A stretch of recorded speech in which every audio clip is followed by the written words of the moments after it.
High, আজকে আমার এক সাবস্ক্রাইবার আমাকে মেসেজ করলো সকালে যে তিনি ভিসা পেয়েছেন। তার জমা বলতে তার স্ক্যান কপি ছিল 18ই সেপ্টেম্বর 2024 সালের এবং তার ক্লিক ডে ছিল 2023 সালের ডিসেম্বরে। তো তার কিন্তু পাসপোর্ট স্ক্যান কপি যেহেতু জমা ছিল, তাকে মে মাসের 25 তারিখে তার মেসেজ পায় এবং তিনি ভিসা রেডির মেসেজ পায় রেফারেন্স নাম্বার চেক করে।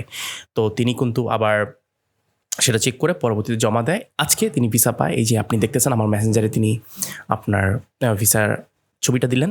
তো আজকে কিন্তু ভালো সংখ্যক ভিসা হয়েছে, বিশেষ করে ফ্যামিলি ভিসাও কিন্তু আজকে যিনি পার্সোনালি বিএফএস গ্লোবালে গিয়েছেন, যিনি ভিসা পেয়েছেন, তিনি বললেন যে আজকে মোটামুটি ভিসা হয়েছে অনেকজনের এবং ফ্যামিলি ভিসাও সেখানে সামিল ছিল। ঠিক আছে, এখন বলে দিই কোন সিটি। এটা হচ্ছে ভ্যানিস সিটি, ইটালি ভ্যানিস বললে তো আর চিনবেন না, আপনার নোলস্তায় ভ্যানিস লেখা থাকবে না, থাকবে ভ্যানিজিয়া। তো ইটালি ভ্যানিজিয়া শহর থেকে কিন্তু তিনি ভিসা পেলেন, তার স্পন্সরের নোলস্থা ছিল।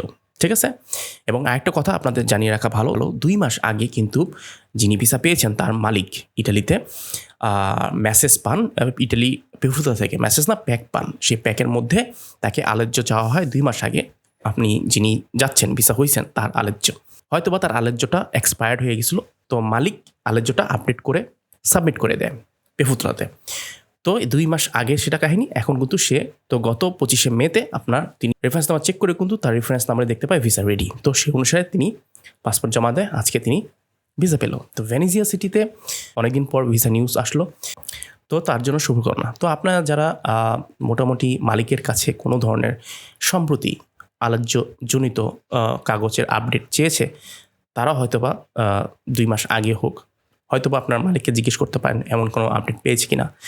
তো 2 মাস পরে বা 3 মাস পরে একটা ভালো রেজাল্ট পাবেন আশা করি সামনে, যদি আলোচ্য পেপার আপডেট করতে বলে।